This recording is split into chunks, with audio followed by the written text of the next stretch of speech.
Uvažoval tehdy vůbec někdo o nějaké formě dopingu? Do aj do jeho fitce, teda bodybuilding centra, prišiel aj Stallone. Ahoj Dan, som veľmi rád, že môžem odpovedať na mnohé otázky tvoje a tak si pospomínať na môj pomerne už dlhý život. Som rád, že môžem pozdraviť aj všetkých fanúškov kulturistiky a prajem im všetko najlepšie a hodne úspechov. A aj tebe, to robíš výborné videá. Ďakujem pekne. Ahoj. Co má společného architektura, kulturistika a herectví? Dnes je tu se mnou člověk, jenž byl úspěšný ve všech těchto oborech. Je mi velkou ctí, že můžu v prvním díle Dcastu přivítat Juraje Vyšného, zakladatele slovenské kulturistiky, supermana a úspěšného architekta. Jaký jako byly dřív podmínky pro to cvičení? To dnešní generace si už asi ani nedokáže představit. To teda nie, teda fakt.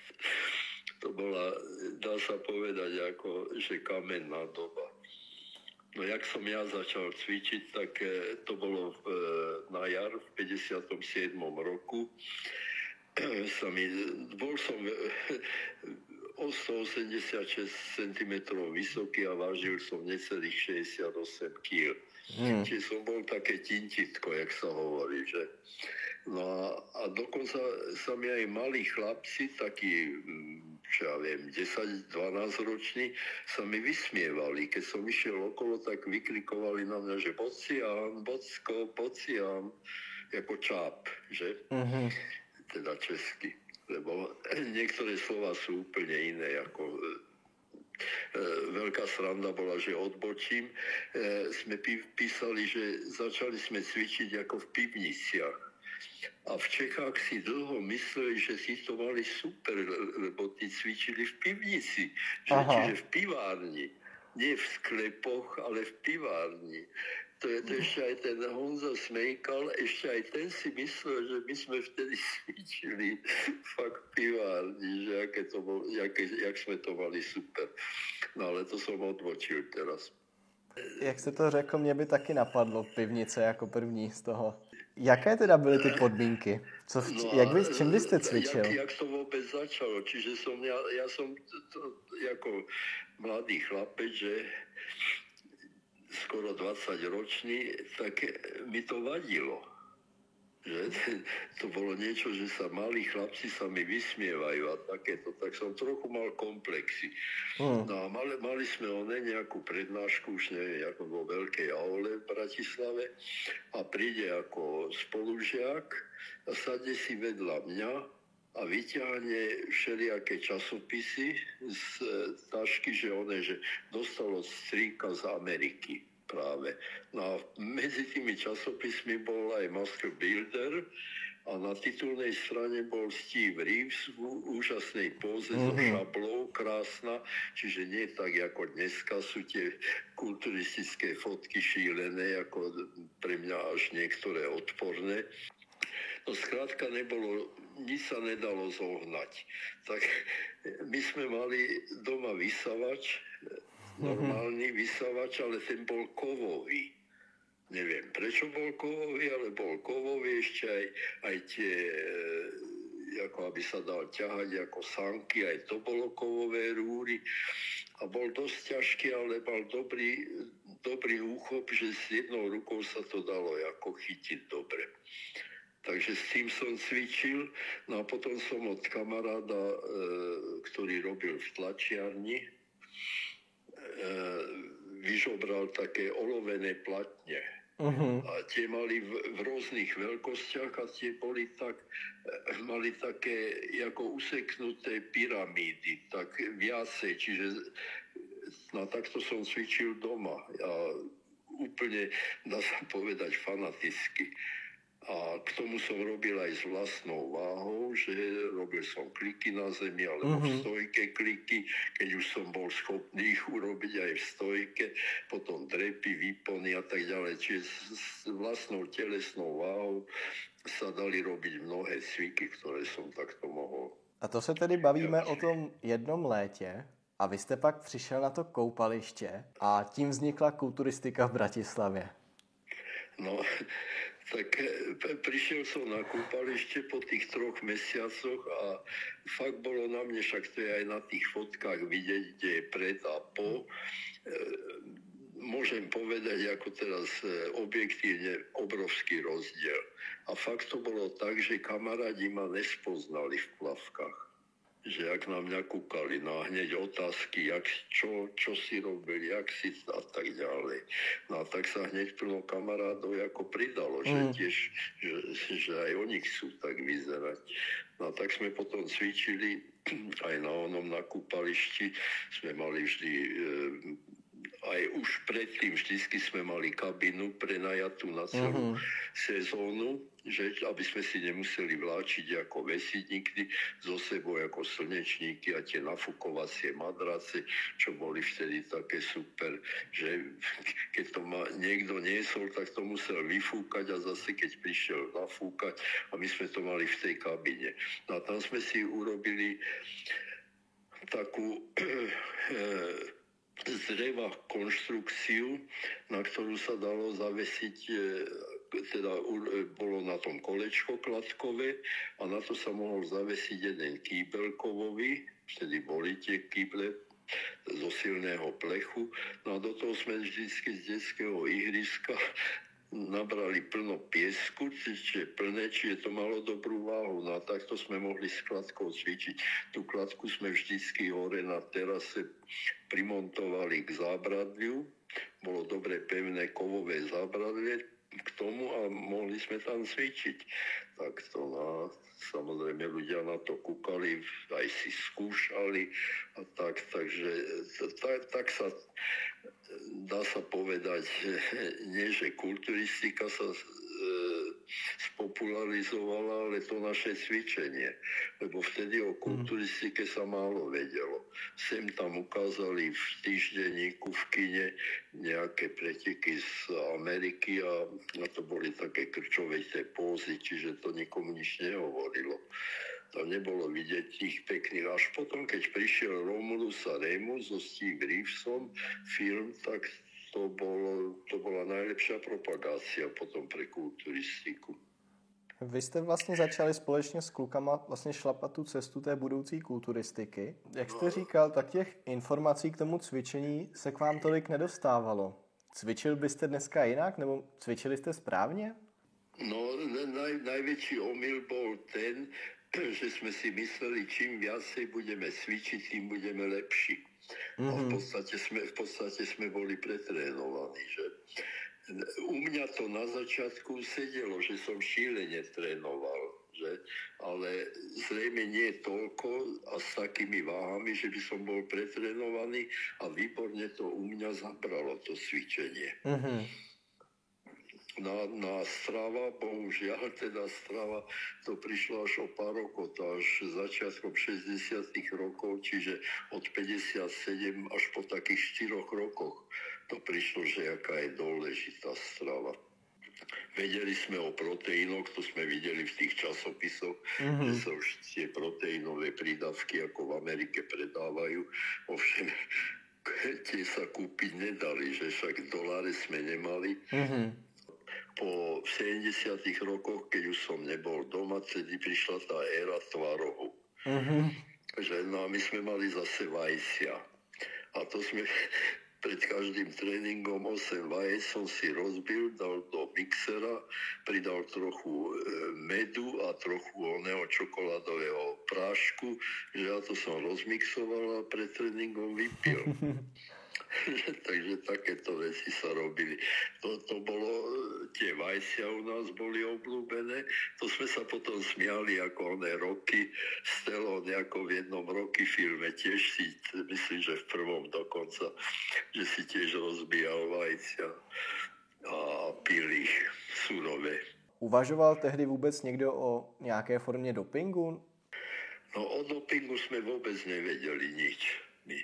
Potom sa začalo, až už keď sme cvičili, tak začalo sa objavovať, že ruskí športovci doping a hlavne nemeckí, teda východní Nemci, DDR. teda NDR, Nemecká demokratická, že tí vo veľkom dopujú. Že, ale jaký doping a toto sme nemali ani šajnu a nejak nás to ani nezaujímalo, lebo sme nevedeli, čo môže a tak ďalej. A najviac teda mňa osobne to, že v podstate to je oklamanie supera. Keď ja zoberiem doping a proti mne ide super, ktorý je čistý, ktorý nemá žiadny doping. Čiže on nemá žiadnu výhodu. Že som sa nikdy nepokúsil o doping. Že vždy som, teda v podstate ani som nemal tú možnosť, ale ani ma to nezaujímalo, ani som sa nesnažil niečo ako zohnať. Takže ja v tom nemám absolútne žiadne skúsenosti, čo by bolo, jak by bolo. A to je na tomto krásný za mě. A díky vám a v řadě vlastně dalších kluků nebo mužů, tak byla kulturistika oficiálně uznána v roce 64 a vy jste osobně závodil 3,5 roku. A ty soutěže tehdy měly určitou vlastně prestiž. Je tomu takhle i u nás dneska? Tak preteky boli vždycky, malo to veľký ako úspech aj u obecenstva, že to bolo vždycky vypredané. Tie priestory, kde to bolo uskutočnené, že napríklad prvé majstrovstvá Československa v tom 68. roku bolo v estradnej hale Parku kultúry a oddychu v Bratislave. No a to bolo natrieskané, alebo prvé preteky, čo boli vôbec na Mladej garde v Bratislave, tak tam boli otvorené dvere do tej haly, teda, alebo do toho hľadiska, otvorené dvere, že ľudia ešte zvonka mohli cez tie otvorené dvere ako pozerať na tie preteky. No.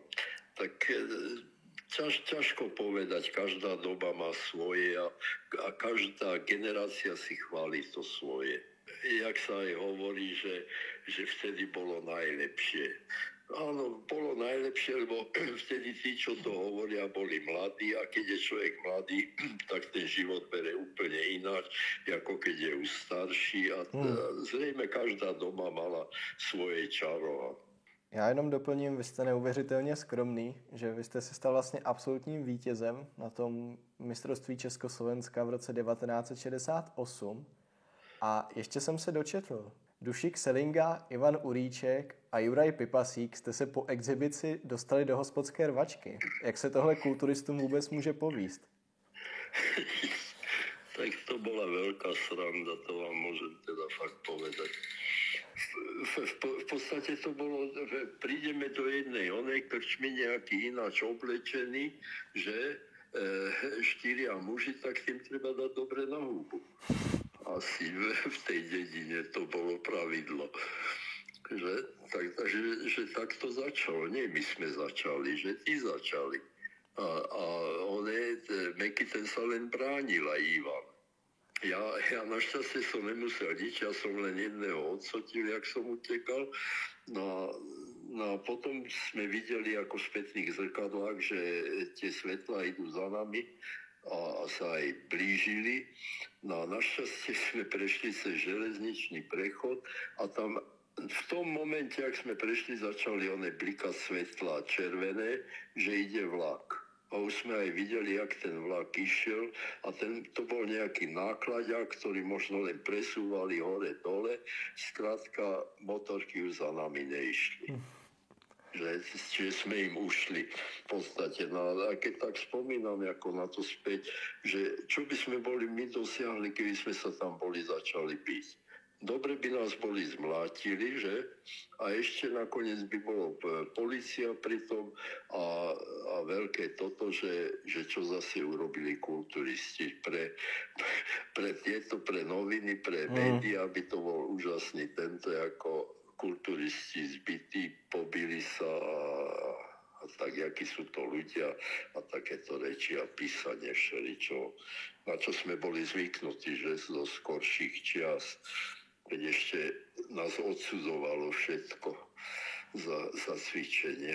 To, jak jste už teďka nakousl, kulturisté nebyli úplně dobře vnímaní tou společností, což se pak později mění. I díky vám a tomu, že kulturistiku jako sport uznali. Ale já bych se vás chtěl teďka zeptat, většina lidí tak vás bude znát, kromě vaší jednak kulturistické kariéry, i díky vlastně filmu Kdo chce zabít Jesse. Vy jste vystudovaný architekt. Jak se obyčejný člověk bez hereckého vzdělání dostane do hlavní role superhrdiny?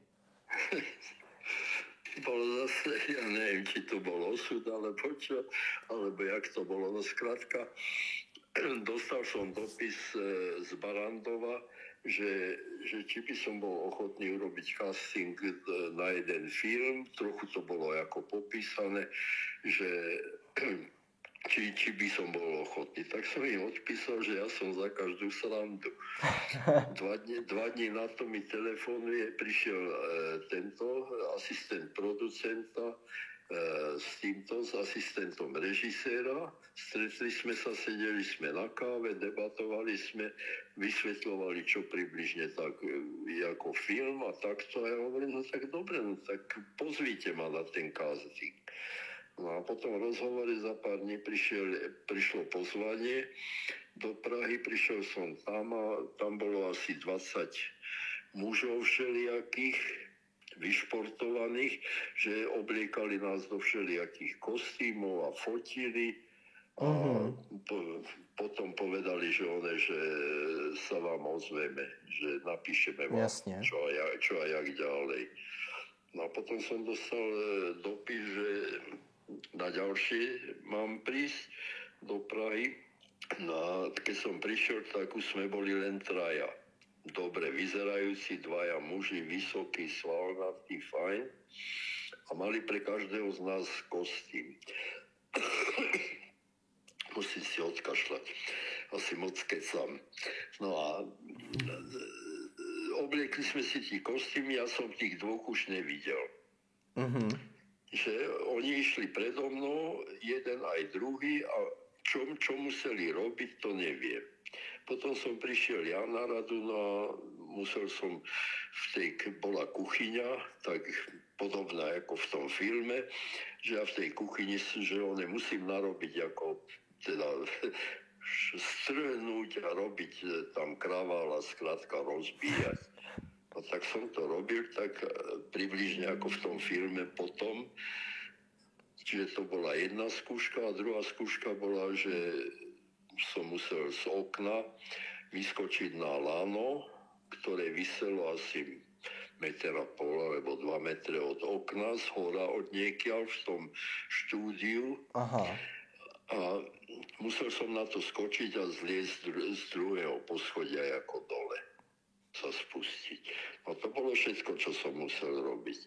No a tiež mi potom povedali, keď som skončil a sa prezliekol, že oznámime vám to písomne. Čo a jak. Tak som už odchádzal preč a na dvore Barandova ma dohonil kameraman Nemeček a hovorí mi, tak mi ho poklepal po plesi a z úsmevom mi hovorí: Juro, ty tu roli máš. Človek nikdy nevie, čo a jak sa môže... Tak to, jak je život nepředvídatelný, to jste zjistil jako nedlouho poté, potom co americká společnost plánovala udělat remake po vlastně úspěchu toho Supermana. Proč tohle to nakonec nedopadlo? Proč z toho sešlo? No a všetko bolo už prichystané a aj crew bola v auguste už v Prahe, že prvé scény sa budú natáčať ako v Prahe, že aj producent bol v Prahe a na to prišiel 21. august a oni utekali, jak rýchle mohli z Československa. Čiže takto to padlo do vody. Kvôli 21. augustu. No, čiže ten bol osudný pre mňa z viacerých dôvodov. No ja. Áno, lebo človek nikdy nevie, jak by to bolo dopadlo. Že? I pro vás byl 21. srpen zlomový. Kdy přišla ta chvíle, kdy jste si řekli, že půjdete z Československa pryč? Manželka dostala dovolenku aj s dcerou do Krkonoš. No ona bola v Krkonošiach a teraz prišiel 21. august. Ona nevedela, čo sa deje inde, len sem tam, čo počula. A ja som zase nevedel, čo je s nimi, či sú v poriadku. Ale už som bol rozhodnutý, že odídem. Čiže už som začal vybavovať všetky veci, ktoré bolo treba vybaviť, lebo pas mal každý, ale pas mal len do socialistických krajín. A keď chcel do kapitalistických krajín, tak musel mať v tom pase výjazdnú doložku, sa to volalo, a tú výjazdnú doložku človek dostal po šílene komplikovanom procese. Prvé bolo, že si musel zabezpečiť v banke devízový prísľub na toľko dní, nakoľko chcel ísť. Banka mu mohla ten devízový prísľub dať, alebo nemusela dať. Ale keď už ste mali ten devízový prísľub, potom potvrdenie, teda povolenie od zamestnávateľa, povolenie u mužov od vojska, že není nositeľom tajomných týchto nejakých informácií, že? A není s ním počítané v najbližšej dobe na manévre. Čiže toto všetko musel mať, ešte kádrový posudok a ja neviem čo. A na základe toho potom mohol zažiadať o tú výjazdnú doložku. No a to som ja mal už všetko prichystané a manželka sa vrátila 3. septembra.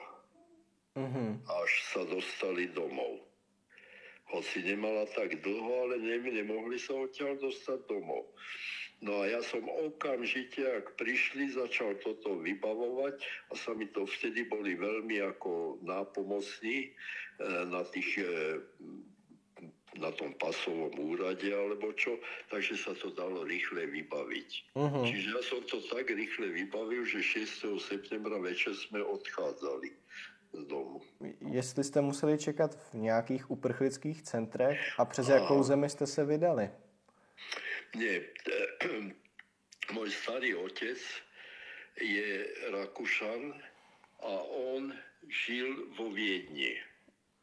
On sa rozviedol, začiatkom 20. rokov sa rozviedol s mojou babičkou, preto, lebo žiť v Bratislave ako Rakúšan po prvej svetovej vojne nebolo veľmi príjemné. Tak sa rozhodli a rozišli sa a on odišiel do Viedne, kde žil až do svojej smrti. A on zomrel 91 ročný. Čiže starý otec ešte žil a my sme išli k nemu. Neboli v žiadnom uprchlickom tábore vo Viedni, teda v Rakúsku. My sme boli 3 týždne u starého otca, sme žili a odtiaľ sme išli do Švajčiarska. No jo, a teď jste dorazili do toho Švýcarska. Co to Švýcarsko na vás? Bolo to tak, že zase s veľkou náhodou sme dostali švajčiarske pasy, teda víza. Boli sme viacerí, teda ešte jeden manželský pár bol s nami z Bratislavy, s ktorými sme sa rozhodli, že pôjdeme tam, kde obidvaja môžu ísť, že?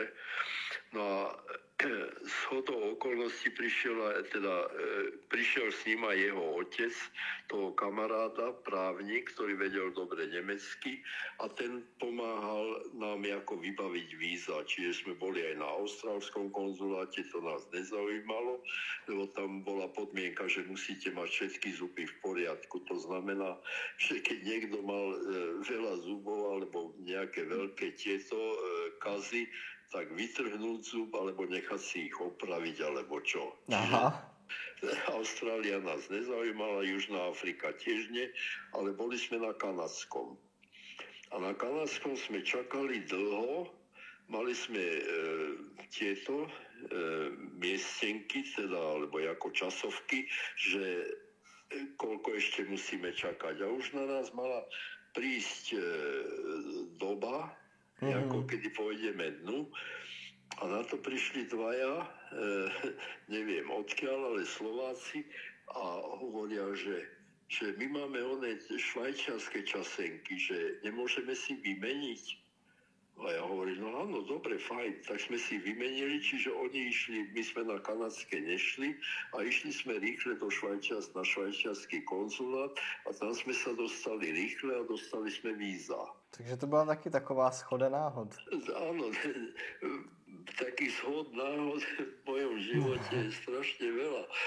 No a ráno sme sa pekne vybrali, na vlak išli a tam pristúpili mladí švajčiarskí vojaci, ktorí hneď kontrolovali, akože ktorí sú utečenci, zobrali si naše pasy a v Buchse, to je prvá stanica vo Švajčiarsku, zobrali naše kufre pekne a zaviedli nás do takého utečeneckého, teda zberného tábora. Hneď nám pridelili miesto v takej veľkej telocvični, boli pekne ako postele, polné postele a k tomu deky a hygienické veci k tomu ako na umývanie zubov, uteráky a tak ďalej. A tam sme sa navečerali a potom na druhý deň bola lekárska prehliadka a veľké vypytovanie všetko, že čo sme, jak sme, kde sme a tak ďalej, aby vedeli niečo o nás. A na tretí deň nás potom odviezli do jedného mestečka. Skrátka to bola dedinka asi 20 km od Zürichu, teda dedinka, mestečko malé.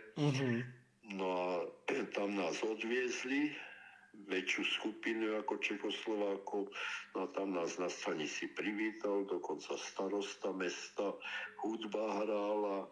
Můžeme to nechat divákům, aby jsme jim to neprozradili úplně všechno, že koho to bude více zajímat, ať si tu knihu pořídí. Já vám ji tady pak ukážu, dám vám dolů do popisku odkaz a pokud by vás víc zajímala, jak probíhala emigrace do Švýcarska, tak si to můžete dočíst do detailů v té knize. Další shodou okolností, co se ve vašem životě stala, takže se do Švýcarska přestěhoval i váš vzor Steve Reeves, který už chtěl být pryč z těch světel, těch reflektorů a od všech paparaci a vám se přesto k němu povedlo dostat. Jak je to vůbec možné?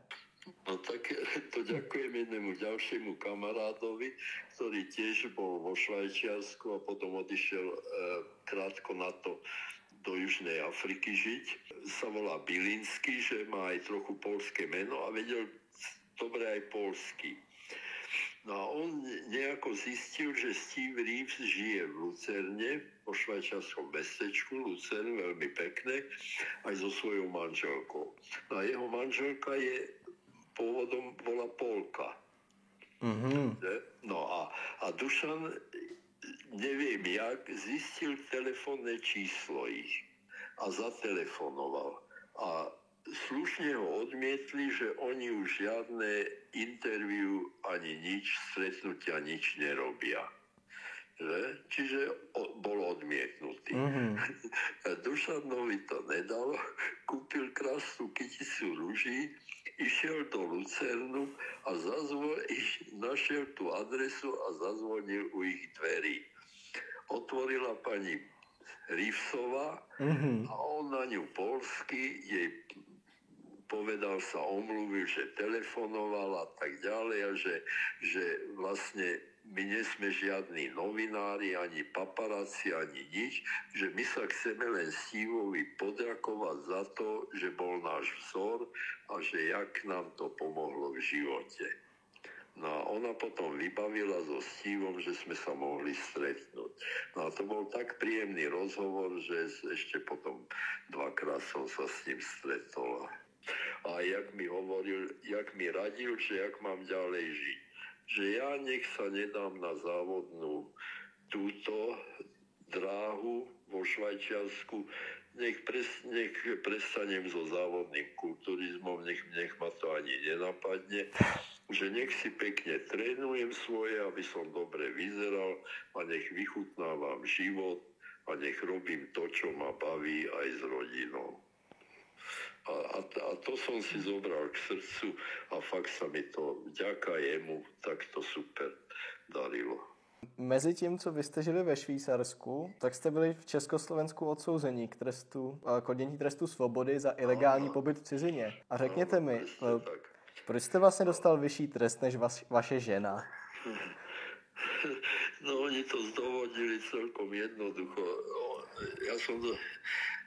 Ona dostala 12 mesiacov a ja 16 či koľko.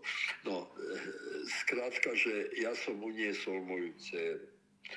Tak to bolo ešte ako k tomu naviac. Ona len opustila Československo a ja som teda neoprávnene, že? A ja som ešte k tomu uniesol ako našu dceru. No aj to som bol odsúdený tak, že teda obidvaja sme boli odsúdení, že sme o tom nevedeli. To môj tutor, alebo teda nevlastný otec, on bol právnik a on to zistil v Justičnom paláci v Bratislave a urobil z toho kópie, z toho odsúdenia. My sme to odsúdenie, to prvé odsúdenie sme nikdy v ruke nemali.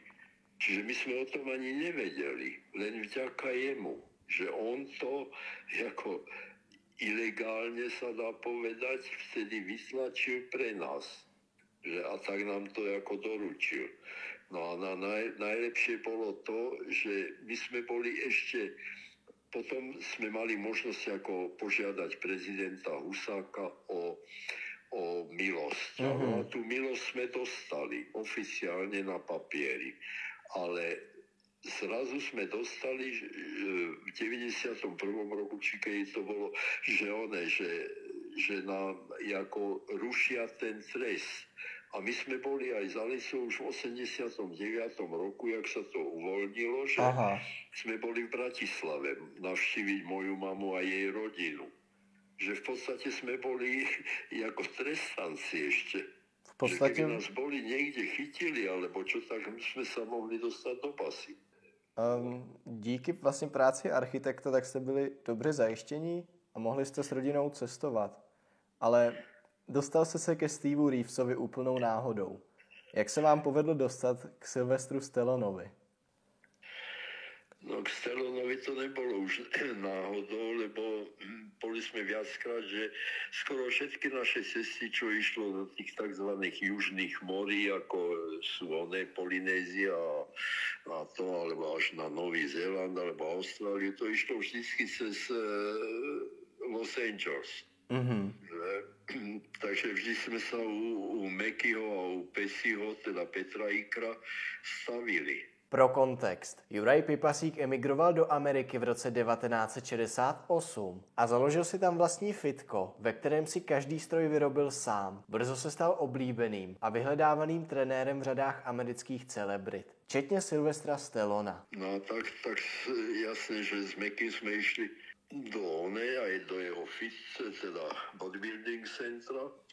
No, prišiel aj Stallone. Takže to nebola, bych povedal, náhoda, to bolo normálne, že sme ho stretli, lebo on tam dennodenne trénoval, Stallone. A měl jste šanci ho poznat? Jaký je to člověk? No tak to málo, čo sme s ním ako strávili, že a pár viet ako prehodili, tak bol veľmi sympatický, príjemný, všetko OK. Dobre bolo. No a Meky ten bol s ním nadšený, že? Lebo ten bol s ním veľa ešte potom aj dokonca, jak aj Expandables a tieto, tak ho bol trénovať pri filmovaní, že? Takže Stallone si na neho spomenul aj potom po dlhých rokoch, keď sa Meky vrátil do Československa. Ďuro, už máte něco v životě za sebou. Teďka jsme tady tak nějak projeli víceméně velkou část vašeho života. Když se nad tím zamyslíte, je něco, co byste udělal v životě teďka jinak? To som sa viackrát už v duchu pýtal, že čo by bolo, keby som nebol býval vtedy odišiel, jak by sa bol vyvíjal môj život, že vtedy v tom, keď začala tá situácia šílená, že mafia a to všetko začala vo veľkom tláčať ľudí a mnohí kulturisti ako aj zahynuli kvôli ním, ako tí bratia Grolmusovci, že a takéto veci, že kto vie, jak by to bolo na mňa pôsobilo, alebo čo by bol, kto chcel odo mňa, alebo jak by som dopadol kvôli tomu, že som podpísal vtedy, keď prišli Rusi, že proti tomu silne protestujem a potom mi hovorili, neboj sa, je to v sejfe schované. Že v sejfe schované, áno. No, že jak mali mnohí ľudia ako šílené problémy, ako aj Chramostova, s ktorou som hral v tej objížďke, že veľmi príjemná pani a všetko, a jaký mala tá život poondený. Alebo Kubišova. To je ťažko povedať, jak by to bolo bývalo. Myslím, že som veľmi múdro urobil, že som odišiel. No ale otec, my sme mali ísť do Hollywoodu. Otec dostal ponuku z Hollywoodu, že na nejakú rolu, teda filmovú. No, otec bol veľký fešák podľa tých fotiek, jak pozerám. Čiže my sme mali ísť všetci traja do Los Angeles. No, ale padlo to kvôli tomu, že prišli Nemci do Čiech, že? To je taká paralela. Čiže to padlo. Čiže u otca podobný prípad, alebo u mňa podobný prípad, jak mal otec s tým filmom. Co vám kulturistika přinesla do života? Tak ja sa na to dívam veľmi pozitívne, lebo ma naučila fakt disciplíne a ísť si za svojím cieľom. A to sa mi pomerne dobre darilo v živote. Cvičíte i dneska? Já jsem pár let zpátky zaznamenal fotku vaší domácí posilovny. Presne tak, áno. A to je už funkčný trénink, aby kolena ako tak slúžili. Vnímáte tohleto jako klíč k tomu být takhle zdravý ve vysokém věku, nebo v tom je ještě něco jiného? Pivo som pil, alkohol menej v živote. Pivo som mal rád, aj mám rád, že? Tak ináč, a jedol som to, čo mi chutilo. To, čo som mal rád, nejaké také, jak sa hovorí, že ješ veľa masného a ješ veľa takéto a klobásy nejesť. A to, tak na to som ja nikdy nebral ohľad, alebo aj na čokolády. Keď mám rád čokolády, tak si ju dám. Takže čo sa týka stravy, trochu som na to pozeral, že keď sme teda závodne vtedy cvičili, že, ale to neboli také prípravy ako teraz. To sme trochu zvýšili ako tréningovú, trochu sťažili tréning, že trochu zamerali na určité svaly, ale iná sme nejaké, to, čo sa dneska robí, však to je celé divadlo, už začne len tým, čo nemá s cvičením nič spoločné, že to odvodňovanie, cukrovanie a potom to namalovanie, ten make-up a to všetko, no to neexistovalo u nás, že však ten make-up napríklad, ten už toľko pridá k tej postave, že to zakrie všelijaké hrbolky alebo nepekné veci na koži, že jak ich nastriekajú tými farbami a to všetko. No. Tímhle jsme se vlastně dostali na konec. Já bych vám hrozně chtěl poděkovat, že jste se tady se mnou popovídal takhle. No ja som rád, že som mohol s niekým si, a jestli bolo fajn ako si pokesať a... Já bych chtěl ještě jednou Ďurovi poděkovat, že si na mě udělal čas. A pokud vás rozhovor bavil a chtěli byste se o Ďurově životě dozvědět více, tak si můžete pořídit jeho knihu. Odkaz na ní vám dám dolů do popisku. Co vás na životě Supermana nejvíce zaujalo? Napište mi to dolů do komentářů. Pokud vás baví má tvorba, budu rád, když mě podpoříte lajkem, odběrem nebo jakoukoliv částkou pomocí tohohle QR kódu nebo tlačítka díky. Děkuju. Vidíme se u dalšího videa.